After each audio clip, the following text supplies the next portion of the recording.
the red card here to the United Nations, we are not represented, correct? We all agree or disagree? Mr. President.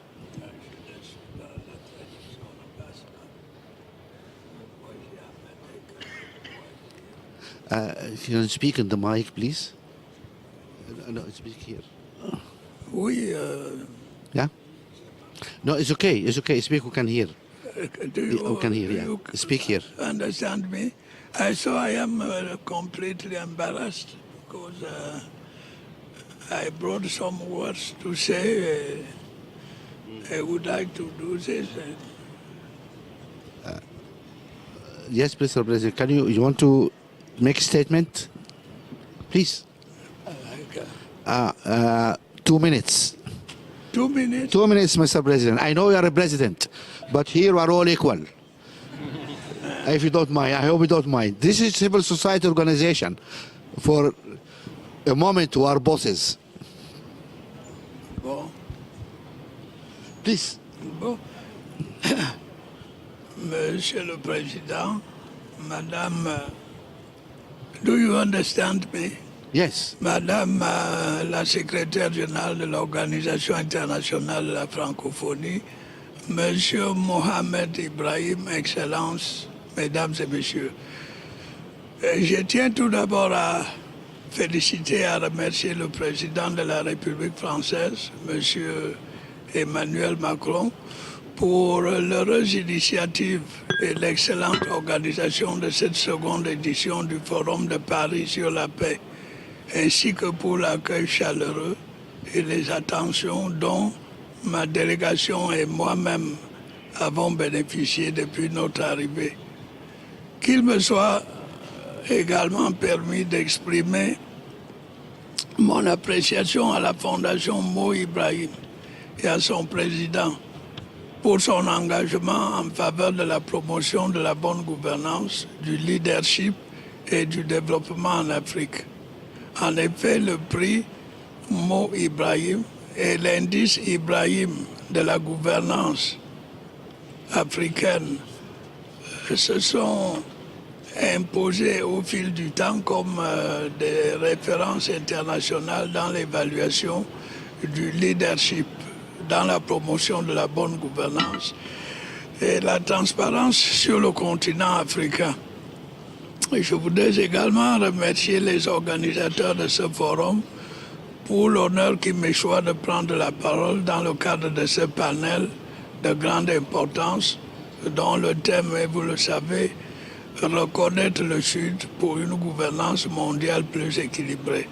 Cette thématique sur laquelle nous débattons est actuelle et pertinente. Elle nous donne l'occasion d'évaluer notre action collective à l'aune des nobles idéaux de paix, de sécurité, de stabilité, de respect des droits de l'homme et de prospérité durable que nourrissaient les pères fondateurs de l'ONU pour mieux appréhender les multiples défis du moment dans un monde si trouble et en profonde mutation. En effet, la conjoncture actuelle est marquée par de nombreux défis et incertitudes qui réduisent progressivement notre capacité à répondre collectivement et de façon plus adéquate aux menaces à la paix et à la sécurité internationale. Les modes de régulation en vigueur déséquilibrés au profit des acteurs les plus puissants ne confèrent pas à la gouvernance mondiale une réelle légitimité. À cela s'ajoutent les multiples conflits aux conséquences humanitaires désastreuses, l'insécurité alimentaire, l'extrême pauvreté croissante, les atteintes aux droits de l'homme et à la démocratie, les changements climatiques, etc. Le monde aujourd'hui semble perdre sa vocation à protéger les plus vulnérables, à promouvoir une gouvernance mondiale plus juste et plus inclusive et à fonder entre les nations une véritable communauté de destin. En outre, la montée en puissance du populisme et de l'unilatéralisme, couplée à un pessimisme grandissant, relativement à la capacité des Nations Unies à apporter des réponses adéquates aux problèmes des populations et aux crises aiguës qui menacent la planète, font douter de la pertinence de cette organisation dans un monde en proie de nombreux bouleversements. Devant l'inefficacité... If you allow me, I think because of time, you say something here about international organizations. Yes. Alors, je veux... have a discussion. Oui, alors pour les organisations internationales, j'ai quelques idées. Nous pensons qu'on doit poursuivre la réforme du Conseil de sécurité et porter le nombre à 26, dont 2 États avec voix de veto, 2 États permanents. Do we all agree that really, as a South, we are not well represented in this international forum? In this international forum, whether it is the World Bank, the IMF, the United Nations, is that the general view among you, representative of the South? Hassam. Thank you very much. This is very, very important because we need to differentiate between the political and the socio-economic. In the political, it is obvious that the South got a bad deal. We're still living in the aftermath of World War II, as you said, and as the President said. Yeah. There is a need to reform the Security Council, and everybody agrees to it, only they don't agree on how to do it. This is a crucial matter. But on the socio-economic, the South is not getting a bad deal. The South has united in the group of 77, at least in the United Nations. It is obvious that the South has managed to pull itself together, to be able to form a force that is recognized in all international negotiations. And it is obvious also that in, like, for instance, the negotiations on climate change, we have China and India, both giants of the South, that have imposed themselves as serious and indispensable players in all this equation. In the socio-economic, it is different than the political. Everybody looks at the political and security because obviously it affects the lives of people too, and conflicts. But in the socio-economic, we have room to improve. We did a lot, but we have a lot to do still. The only remaining thing is, do countries still believe in multilateralism? And here I want to address a point that was raised by President Macron earlier this morning when he spoke about the multilateralism of the future. Are we talking about existing structures or are we talking about new structures? Are we talking about all-encompassing structures like the United Nations or smaller structures that will respond to specific issues like climate change, for instance, or terrorism, or threats of epidemic disease? Yeah, thank you very much. But here is one question, really. Do we also live up to the standard we expect from our partners from the North? What's happening in our own organizations, the African Union, the Francophonie, the Asian groupings and communities?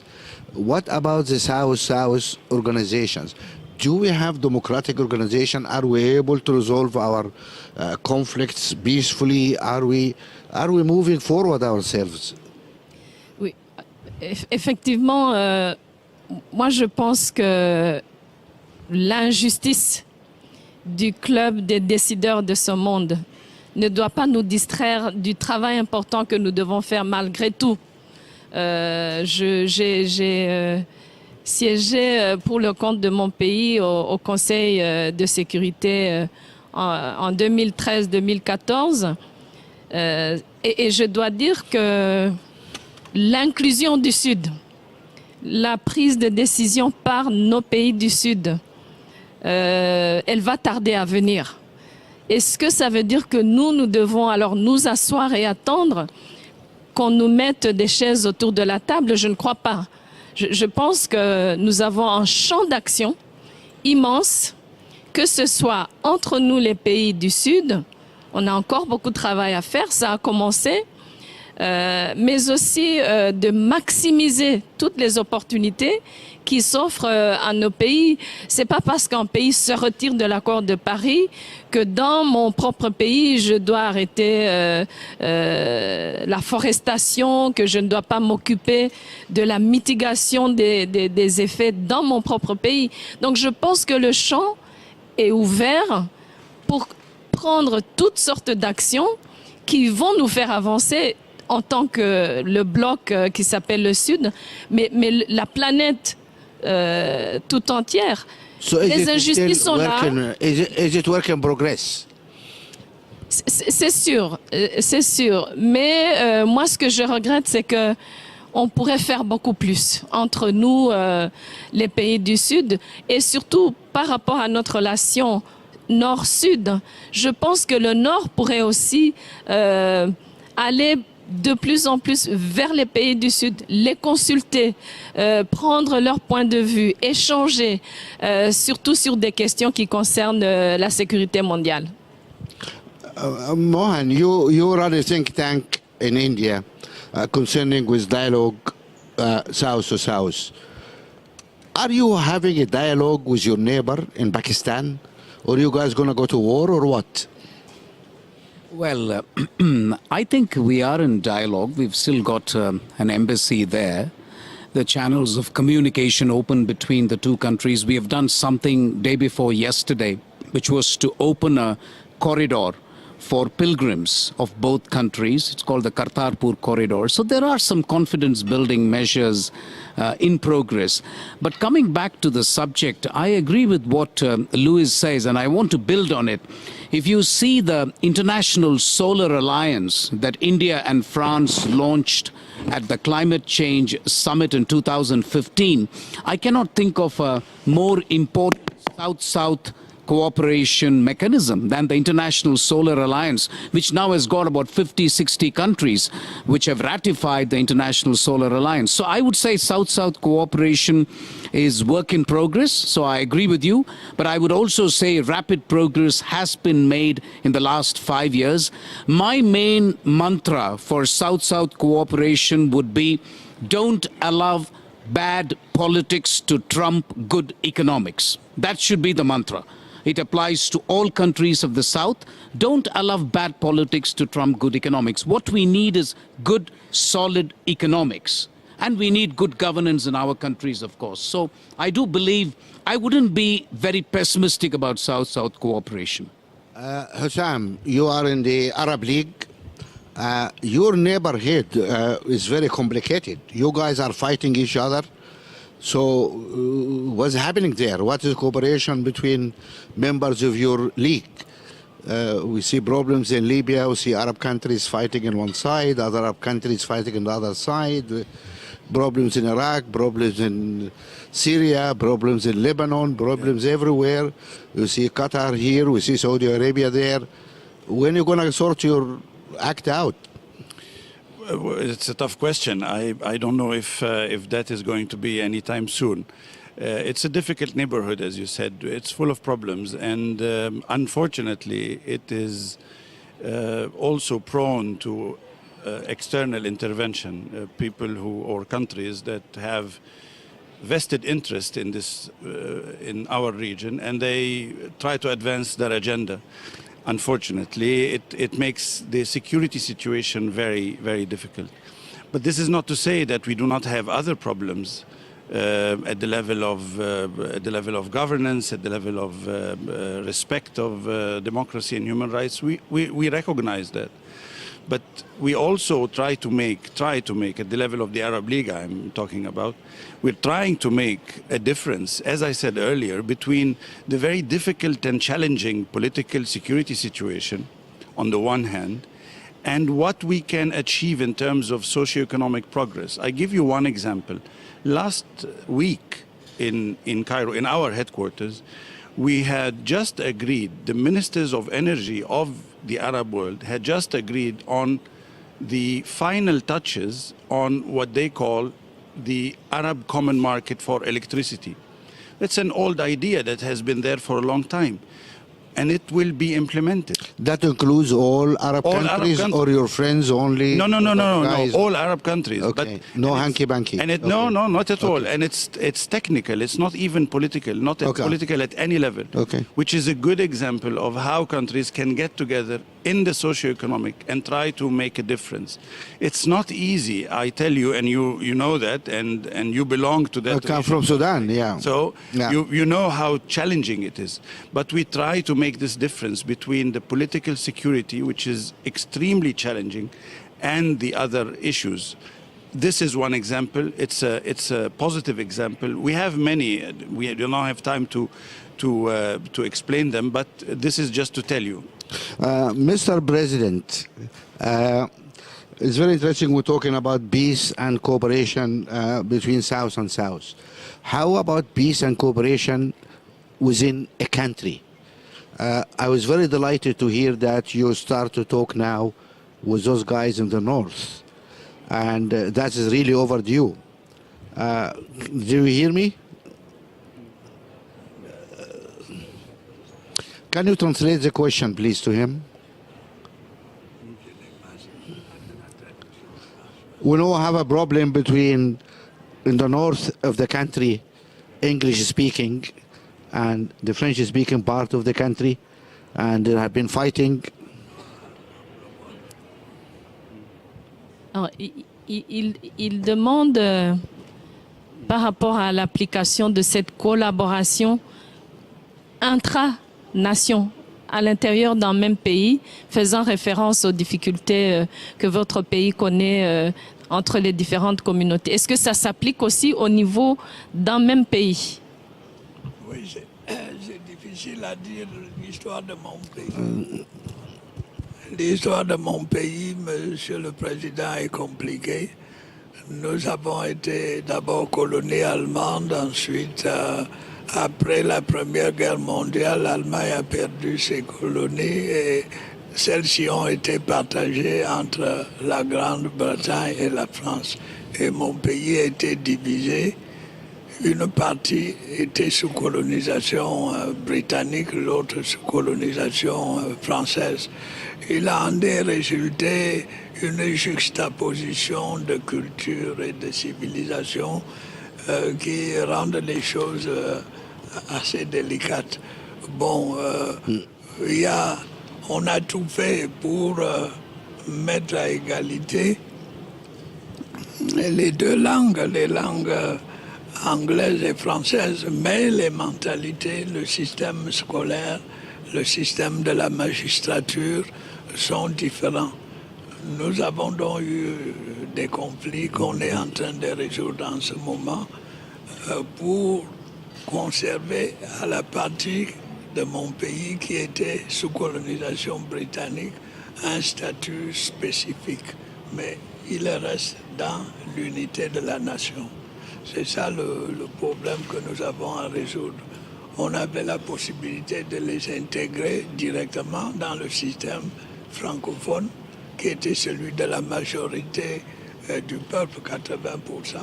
Mais je crois que les pays sont soucieux aujourd'hui d'affirmer leur identité.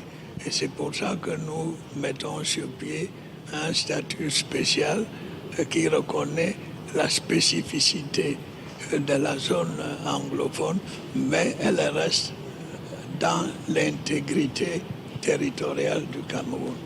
Ça donne beaucoup de problèmes. Please, if you, we understand, please put the, Oui. Oui, ce que j'avais encore à ajouter, c'est... Vous pouvez le prendre, c'est bon, et vous allez le volume ici sur le côté. C'est ça. Le canal, c'est le... Bon, merci. I'm sorry we're struggling with the technology here, but we will be with you soon. Vous le laissez bien visible. Ah, bah, vous qui soit là. Tac. Bon, je voulais simplement ajouter que cette volonté de réforme qui a surgi dans la communauté internationale concernant le Conseil de sécurité, nous voulons la voir agir aussi dans les institutions de Bretton Woods, c'est-à-dire le Fonds monétaire, la Banque mondiale, parce que ces institutions ont été créées à la fin de la Deuxième Guerre mondiale. Le monde a changé depuis. Et il faut tenir compte des nouvelles entités qui participent maintenant à la vie internationale. Et je pense à l'Afrique. Et donc, Yeah. Yeah. de réforme est lieu. Thank you very much, Mr. President. We are delighted that you start to talk with the English-speaking guys. There's no problem. Some people won't speak English. They can speak English. Yeah. Some of us are occupied by France, who speak French. Some occupied by Portugal, who speak Portuguese. But that should not divide between us. And we are really delighted that I hear from my sister that you're starting dialogue. That's much better than bullets. So we encourage really that continue. Minister, you wanted to say something. Merci, Monsieur le modérateur. Nous sommes ici maintenant discuter quelle serait la place des pays du Sud dans la gouvernance mondiale. Nous savons aussi que jusqu'ici, malgré les efforts des pays du Sud pour qu'il y ait un partenariat plus honnête, plus égalitaire entre les pays du Nord et les pays du Sud. Donc, le problème de savoir, de la fin de ce forum, quelle serait la place du Sud dans le gouvernement mondial, Je pense qu'il y a le SNA, Sustainable Development Agenda des Nations Unies 2015-2030. J'espère que d'ici là, dans 15 ans, les du Sud, sans parler des pays émergents comme le Mexique, la Chine, l'Inde, etc. Les pays du Sud, je parle du Sud sans les pays du Sud, sans les pays émergents bien entendu. Quelle serait la place des pays du Sud dans 15 ans, d'ici à 2030, après la fin de la SNA, le Sustainable Development Agenda des Nations Unies, où les chefs d'État et de gouvernement se sont réunis aux Nations Unies l'année 2015 pour avoir ce SNA. Que ferait donc les pays du Sud d'ici là, en 2030, pour que dans le partenariat entre le Nord et le Sud, qu'il y ait moins d'inégalités. Prenons par exemple le Fonds monétaire international, et la Banque mondiale, dans lequel le vote est toujours prioritaire pour les pays qui contribuent le plus, tandis que les pays du Sud n'ont pas une voix prépondérante dans ces deux organisations. Malgré que ces deux organisations mondiales aident beaucoup les pays du Sud, mais quand même pour le vote qui entraîne tous les pays membres du Fonds monétaire international, membres de la Banque mondiale, n'ont pas le droit de vote, ça dépend des pays seuls. Donc je pense d'ici là, il y aura une prise de conscience, non seulement des pays du Sud, mais des pays du Nord, pour que dans le... We all agree with that. Yeah, we all agree that the South has a bad deal. We're not really well represented in the international organizations. Every now and then you're going to pick up a brother or a sister, like put Kofi Annan in the United Nations or put our sister in the head of the Francophone to pretend that we have a space for our people. But that is not representative really. I think we all agree with that. I have just one question. I heard the Vice President of China here saying this morning that China is a developing country. By your definition, then it will be part of the South. But China is the second or maybe the first largest economy in the world. Do you think China is part of the South or by your definition will be part of the North? So that's a tough one. And my answer is, I think the jury is out. And I think China is making a transition. You are a real diplomat, aren't you? No. China is really making a transition. And I think in 5 years' time, it would be very, very hard, if not impossible, to describe China as belonging to the South. I mean, you can do it now because they still have some distance to go in terms of per capita income. It's edging to $10,000. And any economist will tell you that $10,000 is a kind of a rule of thumb. And you can no longer, I mean, China's per capita income is much better than some of the EU members. Let's be honest. It's better than Bulgaria, for example. So frankly, I think it will be difficult in some time to call China as belonging to, but that's my personal view. Right. And even if you look at it objectively. What the Arabs think? Listen, this is also a difficult question, but you have to resort to the Chinese. The Chinese say that as long as there is poverty in China, as long as there are pockets of less development in China. There is poverty in U.S. There are people starving in U.S. as well. Do you know that? Absolutely, but this is how they see their own country. And their vision is, as long as we have those pockets, as long as we have people underdeveloped or in poverty, we cannot call ourselves anything but. That's what you say. What do you say? No, I don't think they are underdeveloped or in the south, but they belong to the south in terms of Geography. No. In terms of principles, the principles they have defended, the positions they have taken in solidarity with the south makes them much closer to the south than ideologically. Ideologically, yes. Our sister from Africa. What Africa thinks of China?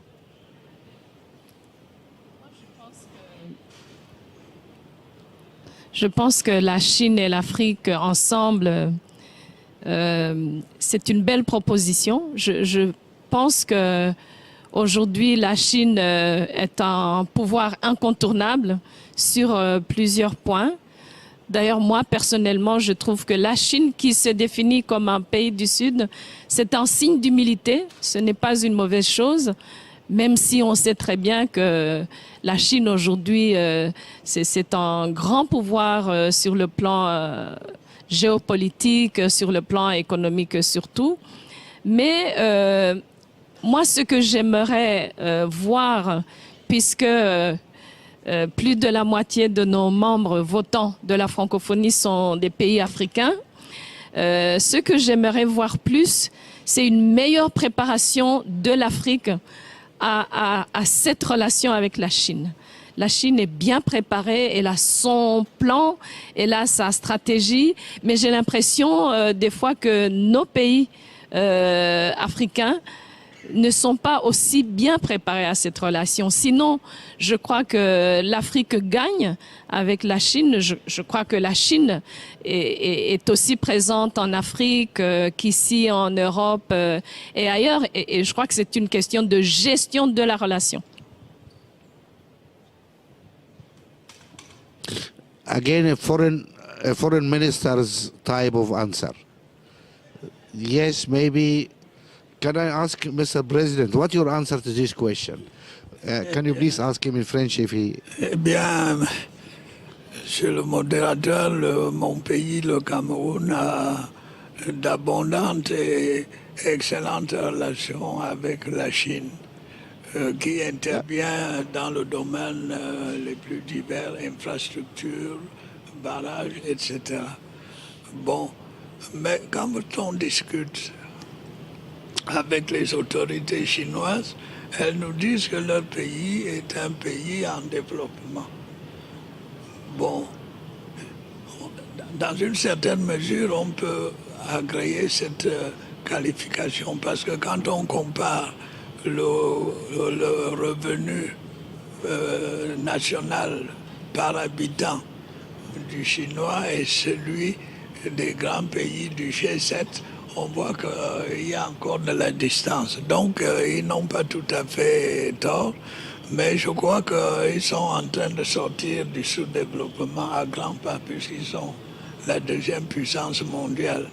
Et je crois que ce n'est pas seulement le Cameroun, mais la plupart des pays d'Afrique entretiennent des relations de coopération économique et efficaces avec la Chine. Nous souhaitons que... Well, it's fine. pays fasse autant. Well, so the Africans and even the Arabs think that maybe we should, Jejour is out. You are a neighbor of China. What Cambodia think? Is China part of the South, or China moved now to join the other camp? C'est bien. C'est une bonne question, monsieur le modérateur. Je pense que quand on parle du pays du Sud, il faut certainement, quand on parle de la Chine, exclure la Chine des pays du Sud. Bien que géographiquement, la Chine est dans le Sud. Mais il faut dire que la Chine est un pays émergent, éminemment émergent. Donc on ne peut pas dire que la Chine, je peux faire plus partie des pays en développement. Mais la Chine est déjà au-delà du pays en développement. Donc je pense que la Chine ne fait plus partie du Sud. C'est pourquoi que quand j'ai parlé des pays du Sud, je fais exception pour les pays émergents, dans lequel se trouve la Chine, bien entendu. Merci, M. le Président. Well, thank you for being very, very clear. I would like to invite any questions from the audience because I don't think we have much more time. Who's managing us time-wise here? Okay, you go ahead.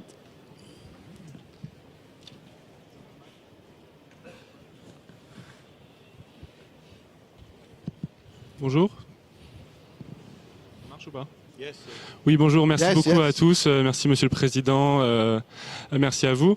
J'avais une question pour continuer sur la Chine. Que pensez-vous de la Banque d'infrastructure et d'investissement asiatique? Est-elle un pilier potentiellement pour contrecarrer la position dominante de la Banque mondiale et du FMI? Et peut-être que d'autres initiatives de ce type se créeront dans d'autres pays du Sud. J'aimerais que vous puissiez commenter la création de cette banque d'investissement par la Chine plus récemment. Merci à vous.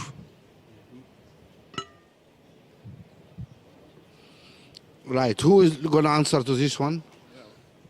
Who? We can all do that. Okay.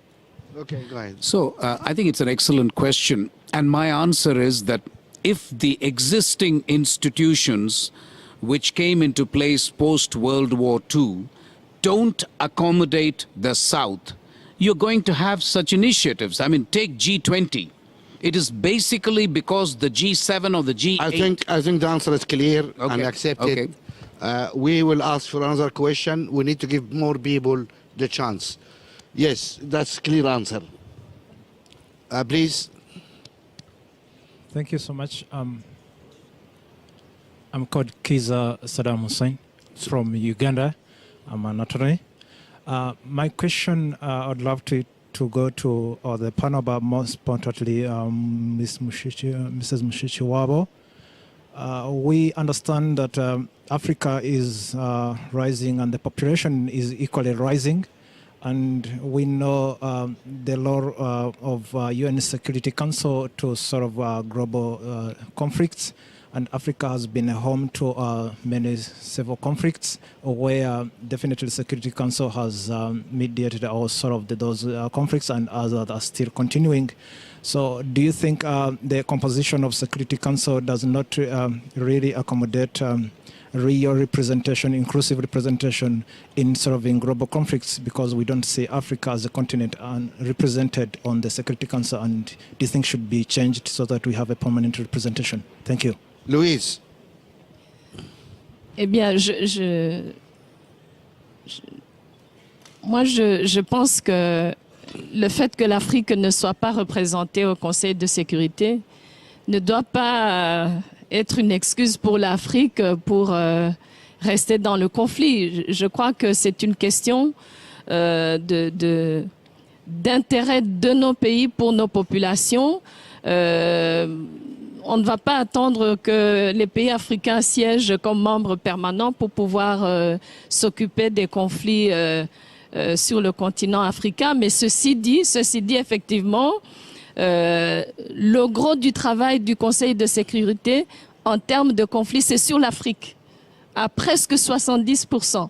Donc c'est une injustice, mais ceci dit, je crois que l'Afrique doit s'occuper de ces conflits, doit arrêter les conflits, doit aller à la médiation pour les conflits, sans attendre que le Conseil de sécurité permette à l'Afrique de s'asseoir autour de la table. Okay, Louise, thank you. I think you gave the answer.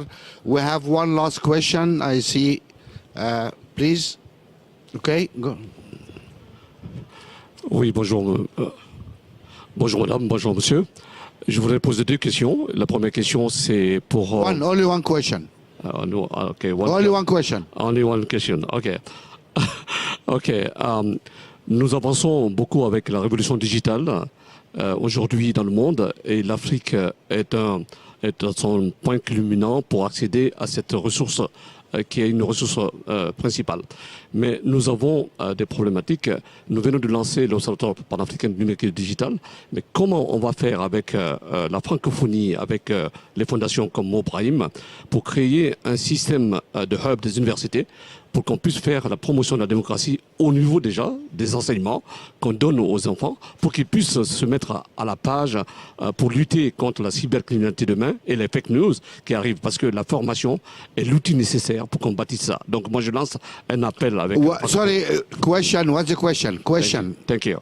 Thank you. Question, no statement. The question is qu'est-ce que la francophonie et la fondation Mobrahim comptent faire pour les écoles dans les formations, pour qu'on puisse amener les écoles à enseigner la démocratie et la citoyenneté, pour qu'on puisse échapper à tout à fait cette guerre de la cybercriminalité prochainement. Who should answer this question? It's a question for you. No. I'm the moderator. Nobody asks me. I answer questions. They ask you. You guys need to work. Which one of you would like to? It's a question for Africa, actually, to the best of my understanding. Yes. You are eloquent. You go ahead, our sister Louise. Merci. Je pense que c'est une question qui a beaucoup de sens. C'est aussi une question qui concerne, au-delà de la fondation Mo Ibrahim ou de l'organisation que je représente, la francophonie, c'est une conscience nationale surtout. C'est une conscience nationale, nous, à la francophonie, dans le travail que nous avons entamé dans le domaine du numérique. Effectivement, nous comptons réveiller les consciences dès le plus jeune âge sur les dangers qui guettent ceux qui sont déjà engagés dans le domaine du numérique. Mais bon, écoutez, les fausses informations, les infox ne sont pas nouveaux. Je pense que ce qui est nouveau, c'est la capacité de propager les fausses nouvelles. Mais pour moi, c'est un effort collectif. Au-delà de la francophonie, c'est les États eux-mêmes dans le système éducatif, mais c'est aussi nous tous, c'est la Fondation, c'est la Ligue arabe, c'est un effort collectif. Well, thank you very much. With this, we come to the end of this discussion. We could have had more time, but I'm told that it's finished. I would like really to thank Mr. President, His Excellency, and all our good friends here for the frank and honest discussion. Thank you very much.